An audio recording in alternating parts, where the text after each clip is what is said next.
Señores, ¿qué tal? Muy buenos días, muy buenos días. Bienvenidos al Periodista TV. Yo soy Edwin de la Cruz. Yo soy el periodista. Gracias por estar con nosotros a través de Telecanal 28 desde las 6:30 de la mañana y a través de nuestras plataformas digitales de Facebook y YouTube, en vivo y en diferido. Les invito a que se suscriban a nuestro canal de YouTube y también le dé like o me gusta a nuestra página de Facebook, @el periodista RD, y en YouTube Edwin el periodista RD. Comparta también nuestros contenidos. Invitarles para que nos apoye a través de patreon.com/Edwin de la Cruz. Patreon.com/Edwin de la Cruz. Allí puede usted apoyar este proyecto para que continuemos defendiendo los mejores intereses de la clase pobre de nuestro país. Iba a decir la clase que somos más, la clase trabajadora de nuestro país, porque a través de nuestro programa actual, que es un vocero oficial de la clase trabajadora, lo decimos con mucha frecuencia. Bueno, señores, miren, el alcohol sigue causando estragos, por supuesto, el alcohol adulterado. Un ingeniero químico aclaró que el ron se congela como todo que es líquido. Negó que solamente las bebidas adulteradas sufren el proceso de congelación. Veamos esta historia con Jennifer Peña.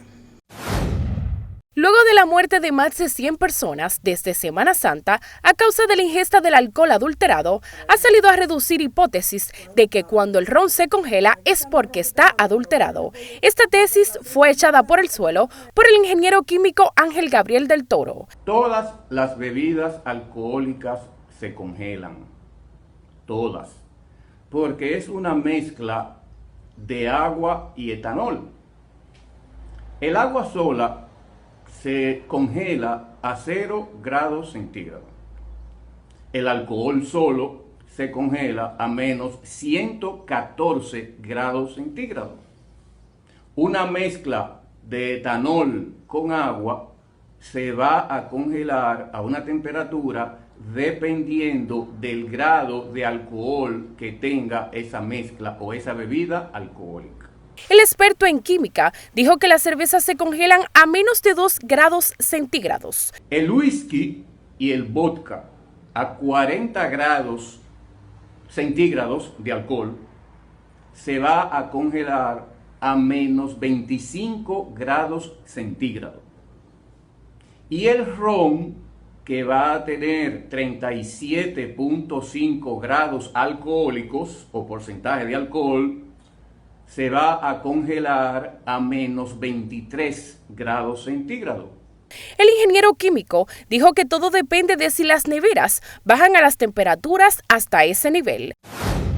Bueno, señores, uno a veces piensa que puede haber intereses oscuros detrás de esta propaganda mediática a través de redes sociales porque buscan quizás hacerle daño a una marca de ron. Lo cierto es que hay en el mercado bebidas alcohólicas que contienen algún ingrediente que está causando no solamente daño, sino hasta la muerte. Las autoridades tienen que actuar rápidamente con eso porque supera el 100 ya de personas fallecidas. Bien, en el marco de la Cumbre Mundial 2021 de Sistemas Alimentarios de las Naciones Unidas, los Ministerios de Relaciones Exteriores y de Agricultura realizaron el primer diálogo nacional con instituciones gubernamentales y del sector privado a fin de plantear alternativas para disminuir el impacto del cambio climático en la producción agropecuaria. La situación de inseguridad alimentaria global se agrava, otorgándole a esta cumbre una mayor importancia y especial urgencia. En la actualidad, más de 170 millones de personas alrededor del mundo se ven afectadas por la inseguridad alimentaria aguda, estando muchas de ellas en riesgo de hambrunas o de padecer enfermedades relacionadas con la malnutrición. El 90% de los compromisos asumidos en el Acuerdo de París incluyen el sector agropecuario. Por lo tanto, se requiere de una fuerte voluntad y redimensionamiento de los recursos hacia la producción y el consumo de alimentos que puedan contribuir a los objetivos del desarrollo sostenible. La población mundial crece con rapidez y según estimaciones de Naciones Unidas, necesitaríamos alimentar a 9.000 millones de personas en el 2050. Repito, 9.000 millones de personas tendremos que alimentar en el 2050. Por lo tanto, eso significa que será necesario aumentar la producción agrícola en un 60% y también la extracción de agua en un 15%. En el diálogo Alcance Mundial, Cambio Climático y su impacto en la producción agropecuaria dominicana, el Ministerio de Relaciones Exteriores, representado por el Viceministro de Política Exterior Multilateral, Rubén Sillier, destacó la labor que realiza el gobierno del presidente Luis Abinader para consolidar la seguridad alimentaria en nuestro país. Indicaron que se busca multiplicar el potencial de los alimentos y avanzar en la consecución de los objetivos de desarrollo sostenible para la agenda del año 2020. Nosotros saludamos, señores, esta iniciativa porque en definitiva hay que ir preparándose para lo que venga. Por otro lado, el Ministerio de Economía, Planificación y Desarrollo firmó un acuerdo de colaboración interinstitucional para desarrollar y establecer un marco de compromiso y obligaciones recíprocas con miras al fortalecimiento de la Asociación Dominicana de Regidores, ASODORE. El acuerdo fue firmado por el ministro de Economía, Planificación y Desarrollo, Miguel Seara Hatton, y el presidente de ASODORE, Robert Arias. Y estamos promoviendo los consejos de desarrollo territoriales, en donde en el territorio se crea un espacio de coordinación de la provincia, donde participan los alcaldes, la gobernadora, los diputados, los senadores y la fuerza, lo que llamaba Balaguer en una época, las fuerzas vivas de la nación, de ese territorio. Y sobre esa base, entonces, empieza un proceso de interacción con nosotros, porque así vamos a poder saber realmente cuáles son las necesidades de la provincia. Tenemos graves problemáticas, difíciles problemáticas que enfrentar en las principales ciudades, sobre todo aquí en el Gran Santo Domingo, que tenemos que tomar decisiones trascendentales. Por esas decisiones trascendentales, nuestros regidores tienen que estar cada vez más conscientes de su papel. Y yo creo que con este acuerdo, que en esta gestión de ASODORE, que es una gestión que está netamente y meramente orientada a la formación concienzuda de los regidores del papel que tienen que jugar. El convenio abarca el desarrollo de competencias entre los regidores y regidoras, especialmente sus competencias, destrezas y conocimientos e instrumentos y metodología de planificación de desarrollo, ordenamiento territorial y gestión de riesgo de desastres. La verdad que en este gobierno se han hecho una gran cantidad de acuerdos institucionales. Yo quisiera ver que se pongan en práctica y en ejecución, para que se me salga de la cabeza que son meros requisitos o diplomacia para hacer un bulto mediático y capturar la atención de los diarios impresos y la televisión.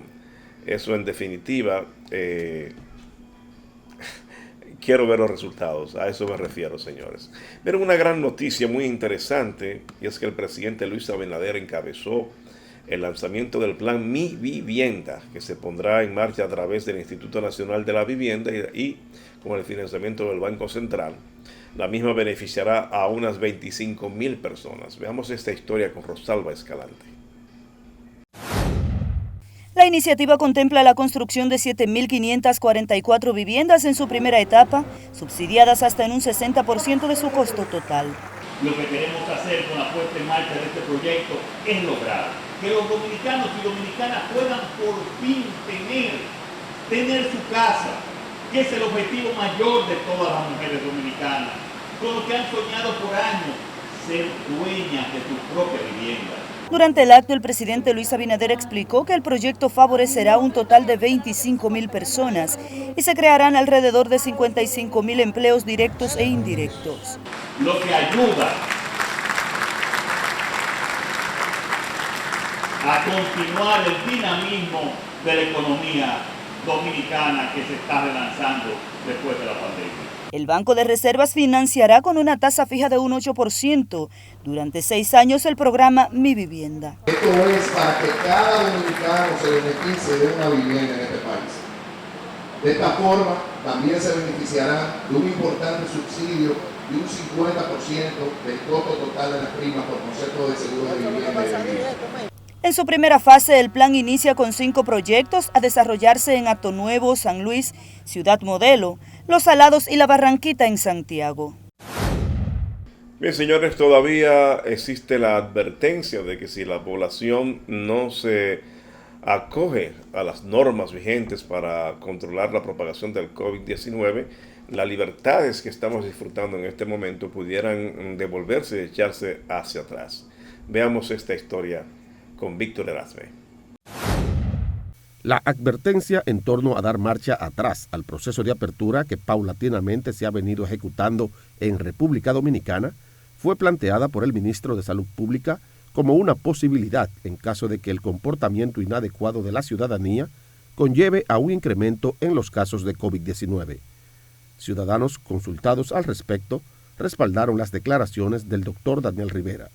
Otros, por el contrario, demandan la eliminación total de las restricciones, alegando razones económicas. Yo, mi opinión de parte mía, yo soy un solo, es de que le den un poquito más para atrás o que aguanten un poquito, pero yo creo que esto va a haber que darle un poquito más para atrás porque ya se está haciendo demasiada fiesta y demasiadas cosas, todo el tiempo se ha hecho, pero la cosa está cogiendo otro rumbo y cuando viene a ver un retroceso otra vez.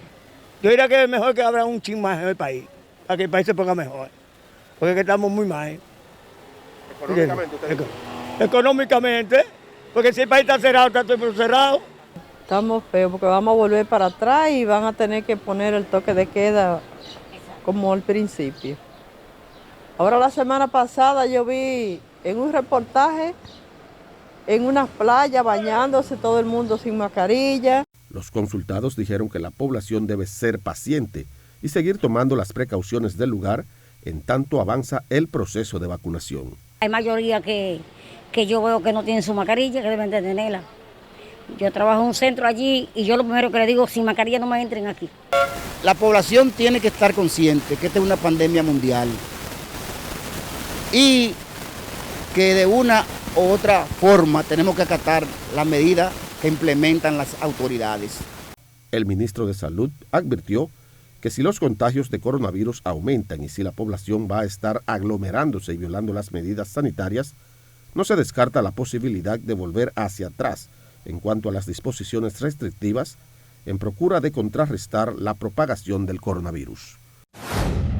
Los médicos de la República Dominicana van a incrementar su presión para que las administradoras de riesgo de salud, las famosas ARS, aumenten los pagos por los servicios que ofrecen los médicos. Mientras tanto, nosotros decimos qué va a pasar entonces con los usuarios de la seguridad social que somos nosotros. Los médicos cobran diferencias entre 1.000, 1.500 y 2.000 pesos aún teniendo nosotros el seguro. Sin embargo, en este momento están ellos peleando porque se les aumente el pago por las atenciones médicas que brindan. Sin embargo, en esa demanda no se ve ningún proyecto que vaya a mejorar el gasto de bolsillo que tienen los usuarios de la seguridad social, que en este momento estadísticas establecen que anda por un 43%, uno de los más elevados en toda el área. Veamos esta historia. Los galenos decidieron intensificar su lucha para lograr el aumento de los honorarios y las tarifas que reciben de las administradoras de riesgos de salud. El Colegio Médico y el Consejo Nacional de Especialidades Médicas Especializadas ratificaron el paro de 24 horas en los servicios con seguros médicos en Puerto Plata, La Vega, San Francisco de Macorís, que será efectivo este miércoles 28. El médico lo que va a hacer es no a recibir los pacientes con los volantes de las ARS.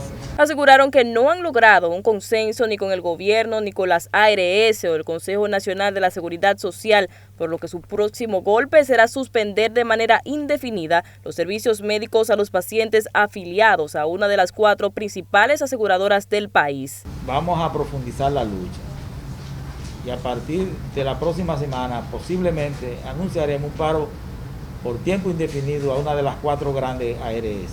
Entiéndase, Palo, Universal, Humano o el SENASA. Los galenos llevan meses exigiendo un aumento de 60% de los tarifarios, un 15% a los anestesiólogos y un incremento de 850 pesos a 2.000 por internamiento de pacientes. Nosotros estamos luchando por el bolsillo del paciente, porque si usted como médico emite una receta y usted va a la farmacia y no se la despachan, ¿qué es lo que hace la mayoría de la gente? Comprarla de su bolsillo porque están desesperados por su salud. El gremio médico ha realizado varias protestas, marchas y paros en el territorio nacional sin encontrar respuesta hasta el momento. Señores, el problema de la difteria continúa en el país, todavía se siguen registrando casos. Cuando se conocieron estos primeros casos, lo primero que hice fue buscar el historial de vacuna de mis hijos. Mi más pequeño, que tiene 5 años, verifiqué de inmediato a ver si había cumplido o habíamos cumplido con su vacunación, y efectivamente, en medio de la pandemia, el año pasado, nosotros fuimos a cumplirle con el refuerzo que le correspondía por los 5 años. Creo que fue en julio del mes pasado, que todavía estaba en medio de la pandemia, con todo este miedo forzoso y aterrador de cómo se propagaba o si quedábamos infectados con el COVID-19. Y verificamos que efectivamente el más pequeño ya estaba vacunado con el refuerzo que le correspondía. Parece, insisten las autoridades en que los casos de difteria se está dando en niños en los cuales se descuidó el proceso de vacunación contra la difteria. Veamos esta historia.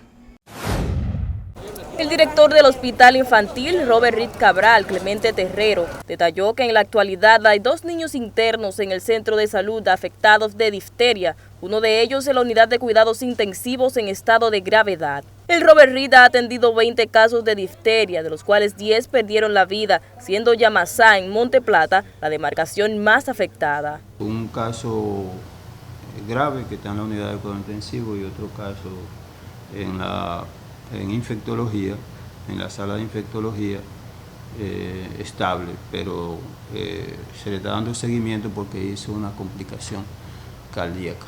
La última defunción que se produjo en el hospital fue de una niña de 2 años que llegó con dificultad respiratoria severa, sin embargo falleció a las 3 horas de ser ingresada este sábado. La cual no estaba vacunada, salvo 3 días antes de venir al hospital, que recibió la primera vacuna, con un cuadro de fiebre, de tos, de dificultad respiratoria y dolor de garganta. Llegó en estado muy grave. En la provincia de Santo Domingo, Villa Francisca y Los Guaricanos son las demarcaciones más vulnerables por la alta cantidad de niños que no han recibido la vacuna contra esta enfermedad. Señores, y con este tema del metanol, que se supone que es el ingrediente que está causando daño y muertes cuando la agregan a bebidas alcohólicas, el gobierno empezó a tomar medidas a este respecto y emitió un decreto para controlar el uso del metanol en el país. Veamos esta historia con Rosalba Escalante. A fin de endurecer las normas de comercialización e importación de metanol en el país, el Poder Ejecutivo emitió el decreto 275-21 que modifica el 288-96 y que establece el reglamento de aplicación de la ley sobre drogas y sustancias controladas. Ser una persona jurídica registrada de conformidad con la normativa vigente de la República Dominicana, para lo cual deberá presentar certificado de registro mercantil vigente, registro industrial vigente, en caso de que sea una industria, y certificación de inscripción en el Registro Nacional de Contribuyente RNC. 2. Estar al día en el cumplimiento de sus obligaciones fiscales, para lo cual deberá presentar una certificación expedida por la Dirección General de Impuestos Internos. Luego de obtenida la licencia que otorgará la Dirección Nacional de Control de Drogas para la comercialización e importación de metanol, la empresa o persona jurídica deberá someterse a una inspección que certifique que cuenta con las medidas de control en los almacenes donde se habrá de depositar. Entregar a la Dirección Nacional de Control de Drogas, al Ministerio de Salud Pública y Asistencia Social y a la Dirección General de Aduanas las muestras requeridas para los análisis correspondientes en el laboratorio de la Dirección General de Aduanas. Asimismo, se anunció la creación de 2 mesas de trabajo, una para la implementación de un programa de inteligencia y trazabilidad en la cadena de importación y comercialización, y la otra para intensificar y coordinar operativos en fábricas y comercios en el territorio nacional. El presidente ha dado instrucciones claras de un seguimiento constante a estos temas. Por eso, los entes responsables se reunirán cada 15 días en encuentros a ser coordinados por el Ministerio de Industria, Comercio y Pymes para definir estrategias y enfrentar todas las manifestaciones del ilícito de productos regulados por la Ley 1719. De acuerdo a las autoridades, las bebidas adulteradas han provocado la muerte de 127 personas y han intoxicado a 319 en lo que va de año. Señoras, y el alcalde de Santo Domingo Este, Manuel Jiménez, ha pedido a la PETCA que inicie una investigación relativa a la gestión anterior, la de Alfredo Martínez, donde afirma había un entramado de corrupción. Veamos esta historia. Según Manuel Jiménez, en la administración que encabezó Alfredo Martínez en la alcaldía de Santo Domingo Este, operaba un entramado mafioso que su gestión se ha encargado de desmontar. En tal sentido, el alcalde solicitó a la PETCA y a la Cámara de Cuentas iniciar una investigación en torno a esta denuncia. Espero ese momento en el que me soliciten explicar en qué gastamos cada peso en Santo Domingo Este. Lo que pasa es que allá desmontamos todas las mafias. Posiblemente hay mucha gente preocupada porque en Santo Domingo Este ya no se pueden hacer los negocios que se hacían. El edil aseguró que en el periodo 2016-2020, desde la alcaldía se generaban todo tipo de negocios ilícitos. Bueno, comenzando con el negocio con los residuos sólidos, comenzando con cualquier cantidad de compras, comenzando con compras como la de un sistema de cámara para la ciudad, donde no hemos encontrado una cámara, y hablo de muchos millones. Entonces, si esos asuntos están en una auditoría, la institución responsable de darle seguimiento y darle respuesta al pueblo dominicano es la Cámara de Cuentas, que ya Manuel Jiménez habló en esos términos durante una visita que realizó al Palacio Nacional, donde fue consultado sobre la denuncia que hizo un dirigente comunitario de Santo Domingo Este, calificando como una mentira los logros que el alcalde detalló en su discurso del pasado 24 de abril, a propósito de cumplirse el primer año de su gestión. El alcalde expuso en su rendición de cuentas de que este municipio se ha sentido orgulloso de la recogida y la eficiente gestión de su gestión. Y nosotros aquí le presentamos cómo es que está el municipio, porque a lo mejor él entiende que está viviendo en el municipio de sus sueños. Y nosotros le presentamos la realidad que está expresando el municipio con pruebas. El recurso más importante de Santo Domingo Este fue convertirlo en una ciudad donde se administra con absoluta transparencia. Es más, somos en estos momentos el ayuntamiento número 1 en transparencia administrativa, no según nosotros, según el sistema que mide los ayuntamientos. El alcalde fue enfático en señalar que está dispuesto a demostrar en cualquier escenario que está manejando de manera transparente los recursos del ayuntamiento de Santo Domingo Este. Señores, vamos a una pausa. Cuando regresemos estaremos presentándoles una muy interesante entrevista con Jaime Ariste Escuder, que se originó en el programa Market, Economía y Negocios, que dirige Edmundo Ledesma, a quien nosotros acompañamos en la conducción del mismo. Vamos a compartir con ustedes esta brillante y orientadora y además de eso reveladora entrevista con importantes informaciones. Quédese ahí, regresamos en breve.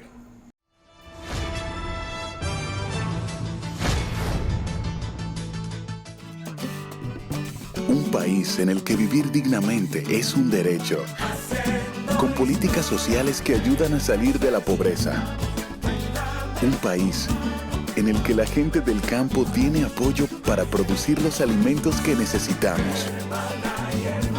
Determinado a vencer los obstáculos, para volver al trabajo y salir adelante. Con una justicia independiente que hace respetar la ley y defiende nuestros recursos. Unidos lo lograremos. Estamos haciendo historia. Señores, Coop Eclof impulsa tu desarrollo. En Coop Eclof usted puede conseguir financiamiento para su iglesia, préstamos eclesiásticos, préstamos para colegios, préstamos agropecuarios, préstamos para personas incluso con más de 65 años de edad. préstamos para comerciantes, préstamos para mejoras de vivienda, préstamos para compra de equipos y electrodomésticos, préstamos para recuperación de crédito, préstamos personales de consumo, cuentas de ahorro, certificado de depósito fijo y además educación financiera. Así que le invitamos a contactar a Coop Eclof llamando al 809-333-5273. Coop Eclof.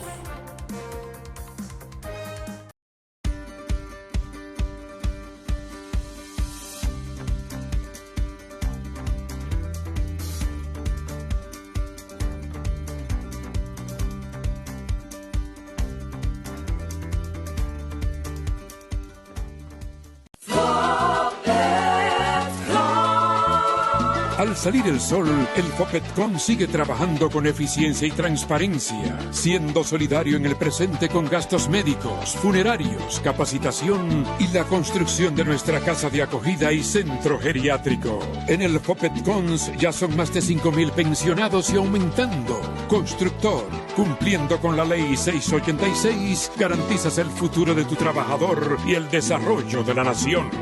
Fondo de Pensiones de los Trabajadores de la Construcción, más que pensión. En El Periodista RD queremos que seas tú quien cuentes la historia. Si eres testigo de un suceso curioso, extraño, accidente, robo, atraco, evento noticioso, abuso de autoridad o algo peligroso y lo tienes grabado, envíalo al WhatsApp 809-422-3569. 809-422-3569. En El Periodista RD, eres tú el que cuenta.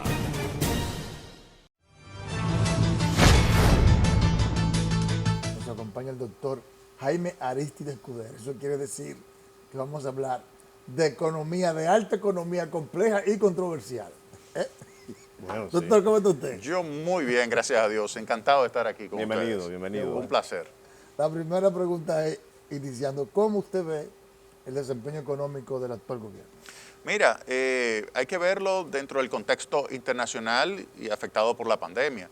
La economía dominicana ha logrado mantener la estabilidad macroeconómica. Yo creo que eso es un punto positivo y eso se debe principalmente a la ejecución de una buena política monetaria. Yo creo que la mejor decisión del presidente Abinader fue mantener al gobernador del Banco Central, porque eso aseguraba la credibilidad en la política monetaria.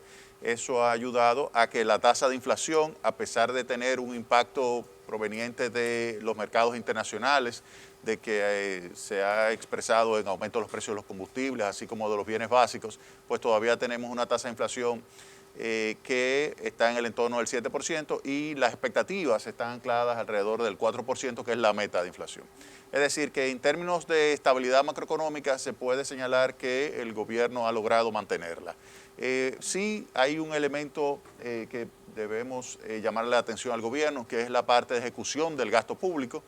Ha sido muy limitado, muy tímido la ejecución de la inversión pública, específicamente en los meses de enero, febrero, lo único que se ha ejecutado es alrededor del 15% de lo que se debió de haber ejecutado, lo que limita el aporte de la política fiscal al crecimiento de la economía. Por eso se ve claramente de que ha sido la política monetaria la que está explicando la recuperación que se comienza ya a ver a partir del el segundo mes del año, que sería febrero.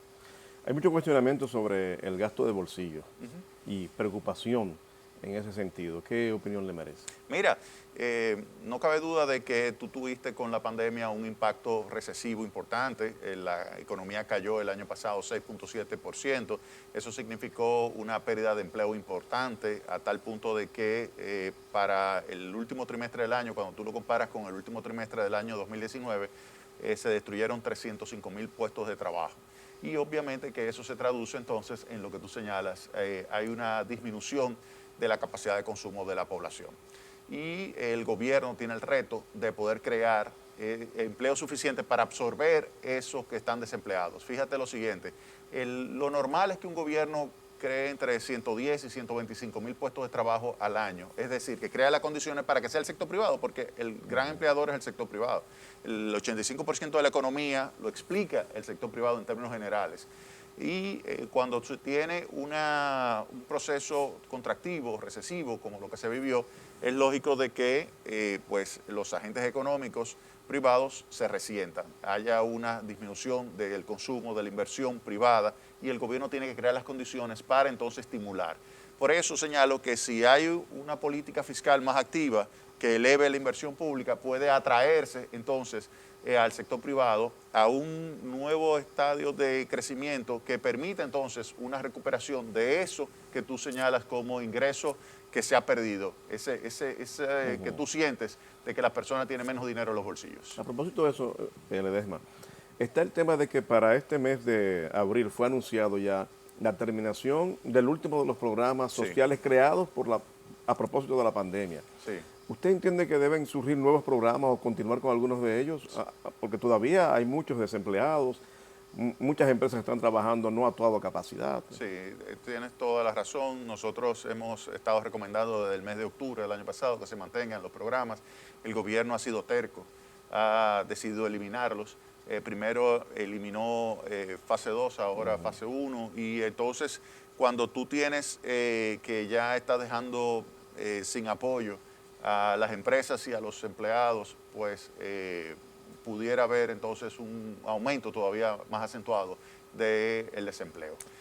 Por eso yo hubiese recomendado, como lo hice, pero que ahora que se mantenga más allá de abril. Lamentablemente el gobierno parece que no quiere. ¿Cómo lograr un crecimiento de un 5.5% como pronostica el Banco Central, si en vez de estimular la economía a través del consumo, a través del gasto social, lo que se está es precisamente disminuyendo el gasto, cuando precisamente tú estableces que ha habido una merma significativa del gasto de la ejecución presupuestaria, tanto en gasto corriente como en gasto de capital? En gasto de capital es que más se ha reducido, gasto de capital. El gasto corriente no se ha reducido tanto, pero el gasto de capital sí. Mira, tú tienes un punto, la economía crece cuando tú combinas la demanda agregada privada con la demanda agregada pública. La demanda agregada privada se ha logrado mantener gracias a la política monetaria expansiva, acomodaticia, la reducción de las tasas de interés, el aumento de casi 5 puntos del PIB, en términos de disponibilidad de recursos por parte del Banco Central, en términos líquidos, que ayuda a que se pueda mantener el consumo, pero obviamente que tú necesitarías más el empuje fiscal. El Banco Mundial, el Banco Interamericano de Desarrollo, la CEPAL, todos estiman, y el Fondo Monetario Internacional, que la economía va a estar creciendo entre 5 y 5.5%. Ese es cerca del potencial. La economía dominicana puede perfectamente crecer más de ahí si tuviese un mayor apoyo. A mí no me sorprendería que crezca ese 5.5%, porque acuérdate que está recuperándose con relación a una caída del 6.7% del año pasado. La economía dominicana pudiera crecer un 8% si se logra combinar con una buena política fiscal. El problema es que el gobierno está como enchivado, como que no termina de arrancar en materia de política fiscal. Yo no sé si es que tienen inexperiencia en el manejo de la ley 340, que es la de compras y contrataciones públicas. Fíjate que ha prometido mucho, ha dicho, por ejemplo, lo de Pedernales, lo de Montecristi, lo de Manzanillo, lo de San Pedro de Macorís, lo de las carreteras, ¿y cuál ha comenzado? Están apostando a una reforma a la ley. ¿Cuál? Bueno, pero una ley que yo acabo de ver tiene 101 páginas. Entonces, óyeme, ¿qué reforma es esa? O sea, cuando tú tienes una ley de 101 páginas, tú tienes un problema. Tienes un problema para tú poder ejecutar el gasto público. Entonces, en medio de una recesión, yo lo que le recomendaría al gobierno es que se haga aprobar una ley especial con 5 grandes proyectos de infraestructura, donde esté, por ejemplo, Pedernales o donde esté la carretera del Ámbar, y que tú puedas comenzar rápido la ejecución de esos proyectos. Fíjate que el presidente Biden se hizo aprobar un proyecto de 1.9 millones de dólares de rescate, y ahora se quiere hacer aprobar 2.25 millones de dólares para aumentar la inversión en infraestructura. Eso es lo que hay que hacer para poder echar hacia adelante una economía. No poner que todo el gasto tiene que ser a través de la ley 340, que se sabe que si tú no tienes experiencia manejándola, te va a hacer que digamos, un retraso entre 6 y 9 meses, por lo menos, para tú ejecutar un proyecto de envergadura. Terrible, terrible. Así es. Aristi, los economistas, cuando todavía la deuda pública no comprometía el 65% del Producto Interno Bruto, estaban alarmados, desesperados. Hoy se habla de que ya ha superado esa línea y está alrededor del 71, 72 creo que es. 70 más o menos. Algunos son más abiertos y piensan que es un poquito más. ¿Cómo puede esto afectar el desarrollo económico de nuestro país? ¿No afectará ese crecimiento que se tiene proyectado de ese 5.5%? Sí, lo influye sin lugar a dudas. Gracias a Dios que estamos viviendo un periodo donde las tasas de interés a nivel internacional son históricamente bajas. Eso ayuda a que tú puedas conseguir financiamiento fácil y a buenas tasas de interés. Y por lo tanto reduce un poco el servicio de la deuda pública en la República Dominicana. No obstante, el 70% del Producto Interno Bruto es una deuda elevada, es una deuda que implica que tú necesitas una reforma tributaria, no simplemente una reforma fiscal, como se quiere decir, porque el gobierno prometió que iba a reducir el gasto en 129 mil millones de pesos, porque supuestamente iba a reducir la corrupción, iba a reducir el sobrecosto, iba a reducir el abultamiento que había en la ejecución presupuestaria, y no ha hecho nada de eso. Lo que ha reducido no es porque ha descubierto que se estaba sobrevaluando o que había corrupción en algunos proyectos, no, es que simplemente no está ejecutando los proyectos, es muy diferente. Entonces, por el lado de gasto, no es verdad que habrá grandes ahorros. Entonces, nos tenemos que ir por el lado de la reforma tributaria. Y una reforma tributaria, ya tú sabes lo que eso implica, en medio de una situación en la cual el sector privado es que comienza a salir del proceso de recesión que nos metió la pandemia el año pasado, le va a ser muy duro pasar y pagar una reforma tributaria como la que habría que ejecutar, que va de 3 a 4% del Producto Interno Bruto. Eso es de 150 a 200 mil millones de pesos de nuevas recaudaciones. ¿Y cómo? Porque hablamos de que la República Dominicana tiene problemas de competitividad. Siempre tenemos una balanza comercial negativa y se quiere impulsar ahora el sector industrial para aumentar las exportaciones. ¿Cómo lograr eso? Aumentar las recaudaciones y que eso implique afectar a los sectores productivos. Sí, mira, la balanza comercial de República Dominicana es negativa, la balanza por cuenta corriente es menos negativa porque ahí tú incluyes entonces y remesas también, entonces con eso tú logras compensar y el déficit en cuenta corriente ha estado en los últimos años entre 1.5 y 2% del PIB, que es perfectamente manejable con la entrada de capitales de largo plazo, sostenible, o sea que no habría tantos inconvenientes exactamente. Ahora, tú tienes un punto con relación a la competitividad. La competitividad, tú puedes hacer reformas tributarias que incluso te eleven la competitividad.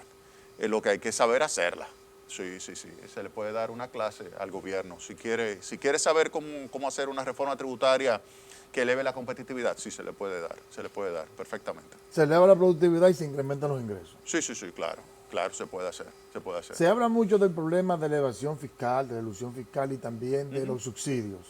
Sí, el gasto tributario, por ejemplo, que tú tienes en el país, está entre 4 y 5% del Producto Interno Bruto. Eso es entre 200 y 250 mil millones de pesos que tú pudieras perfectamente recaudar. Ahora, eso implica eliminar algunas exenciones, como es el caso del ITEVIS, que te va a implicar pues, la necesidad de hacer algún tipo de programa de apoyo, de poner en marcha algún tipo de programa de apoyo para los segmentos más pobres y vulnerables del país. Entonces, obviamente que tú puedes recaudar también reduciendo la evasión tributaria. La evasión tributaria en algunas figuras impositivas está entre un 50 y un 60%. Léase ITEVIS, léase impuestos sobre la renta, personas jurídicas, personas físicas.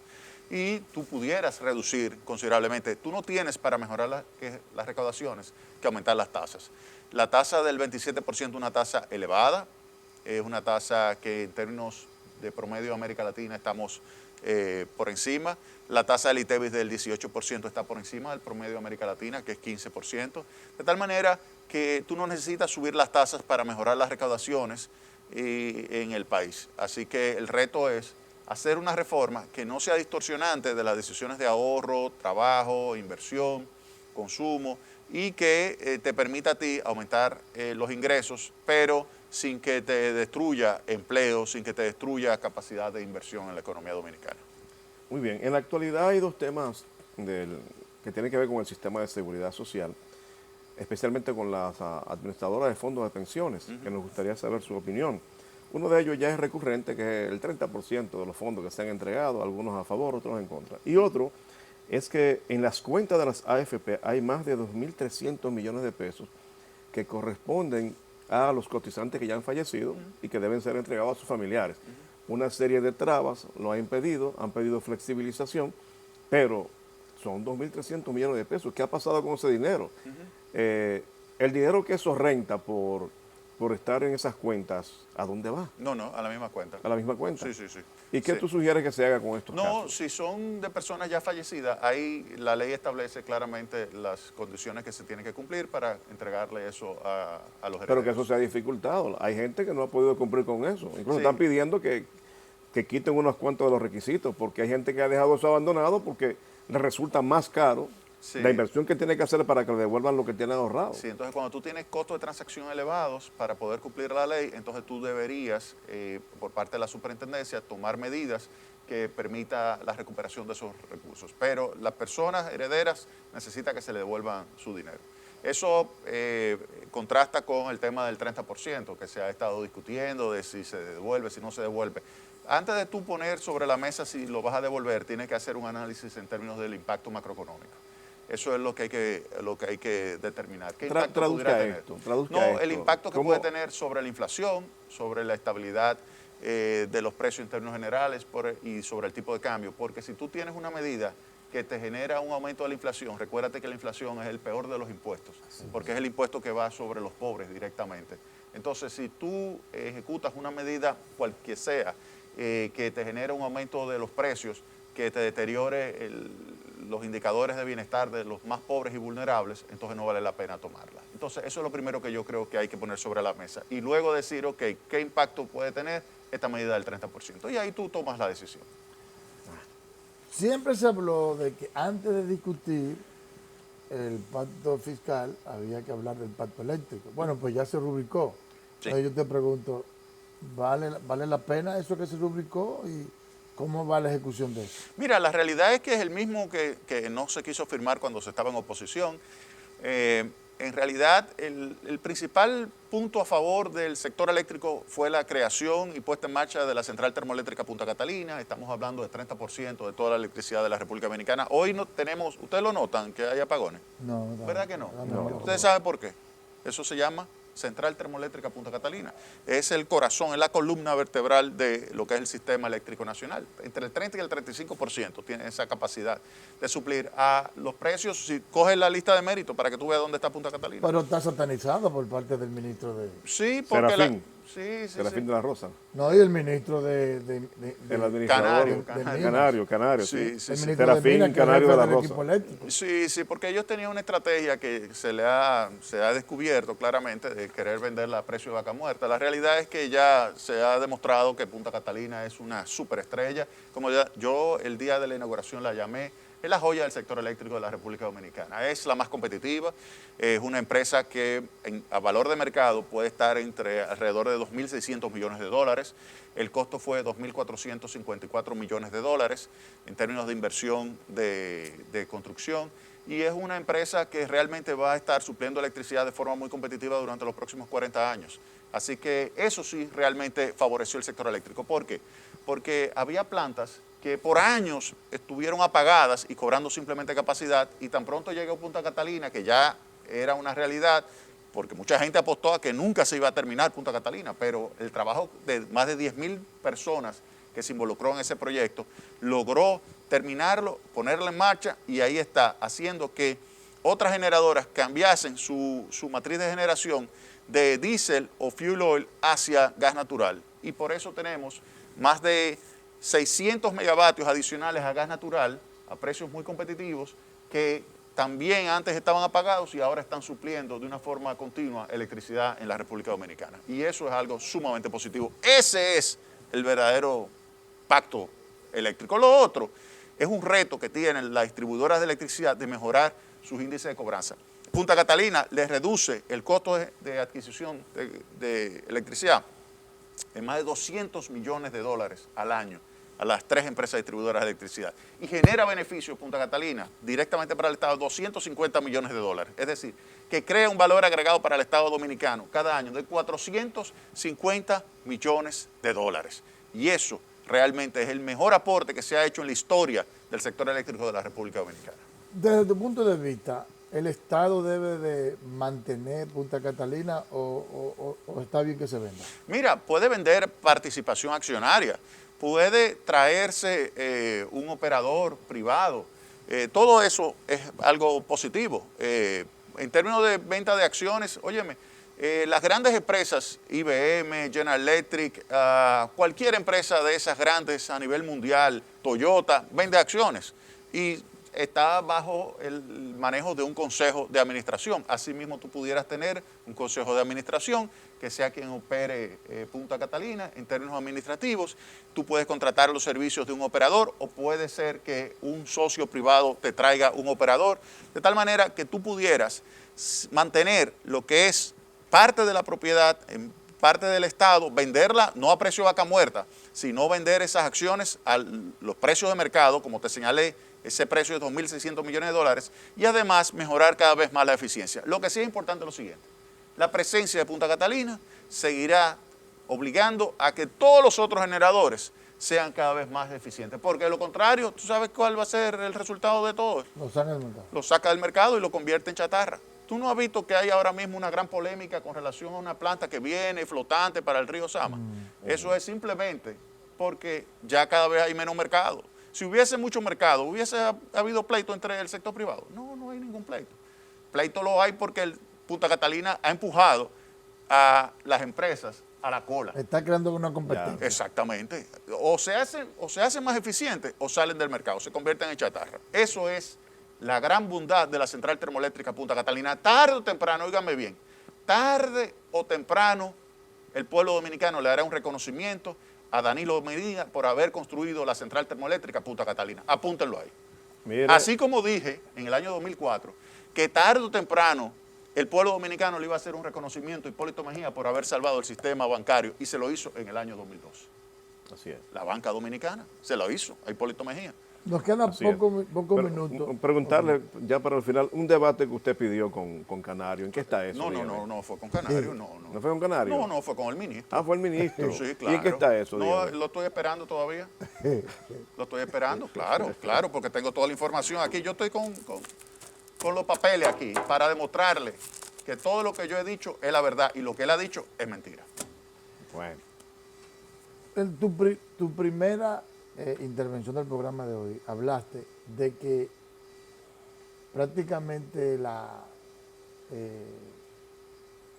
estabilidad macroeconómica se ha mantenido gracias a la buena política monetaria. Es correcto. Sin embargo, Pavel Isa Contreras, viceministro de Economía, Planificación y Desarrollo, hace alrededor de un mes de una declaración que creó bastante controversia, en el sentido de que él entendía que ya la política monetaria colapsó como estabilizador de la macroeconomía y como catalizador del crecimiento económico.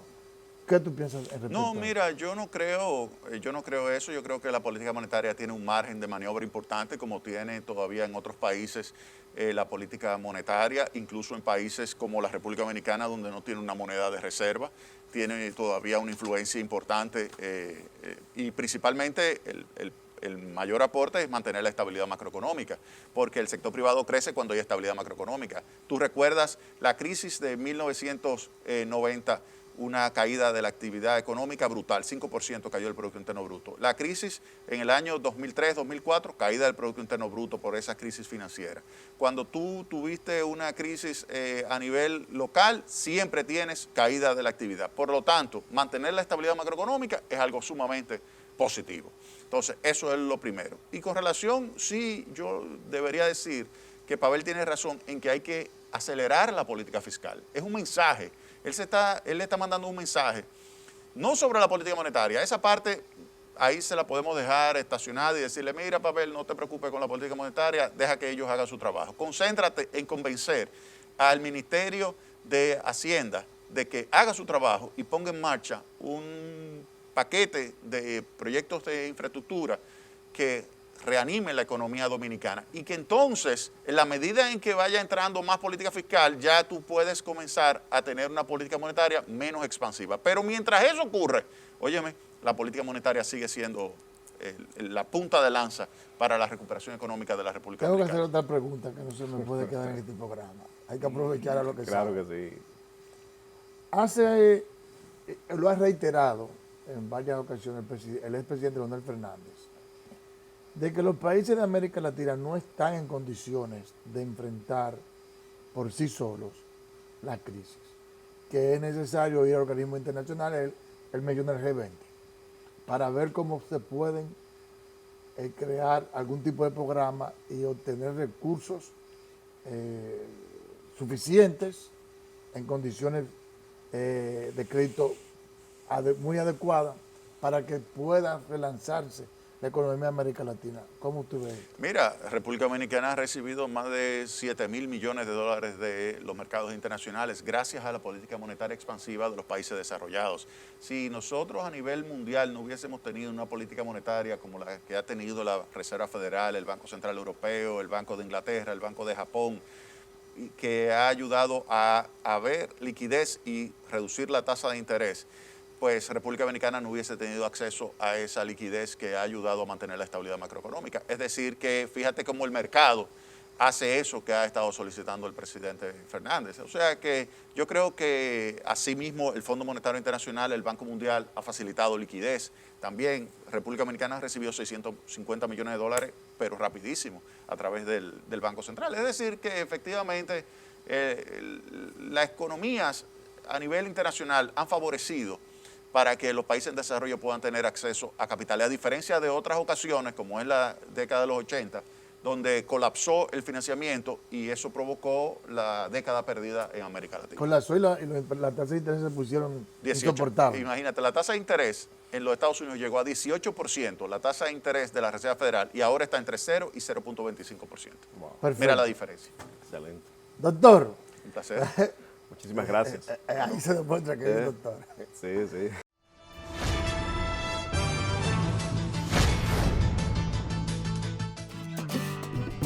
Un país en el que vivir dignamente es un derecho, con políticas sociales que ayudan a salir de la pobreza.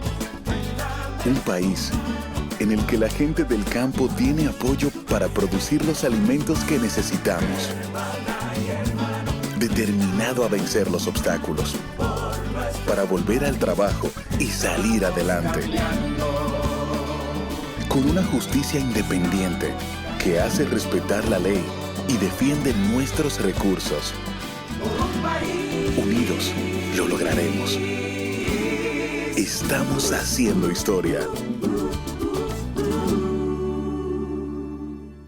Señores, Coop Eclof impulsa tu desarrollo. En Coop Eclof usted puede conseguir financiamiento para su iglesia, préstamos eclesiásticos, préstamos para colegios, préstamos agropecuarios, préstamos para personas incluso con más de 65 años de edad, préstamos para comerciantes, préstamos para mejoras de vivienda, préstamos para compra de equipos y electrodomésticos, préstamos para recuperación de crédito, préstamos personales de consumo, cuentas de ahorro, certificado de depósito fijo y además la educación financiera. Así que le invitamos a contactar a Coop Eclof llamando al 809-333-5273. Coop Eclof.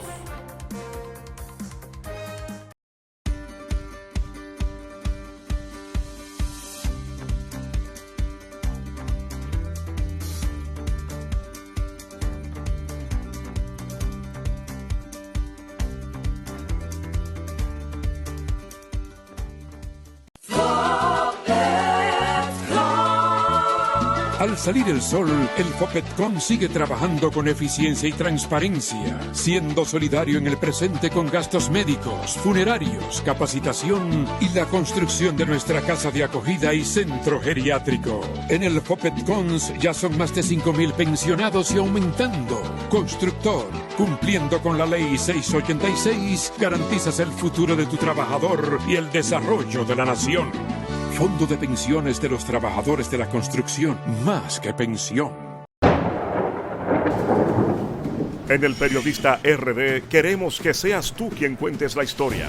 Si eres testigo de un suceso curioso, extraño, accidente, robo, atraco, evento noticioso, abuso de autoridad o algo peligroso y lo tienes grabado, envíalo al WhatsApp 809-422-3569.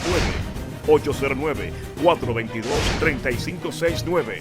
En El Periodista RD, eres tú el que cuenta.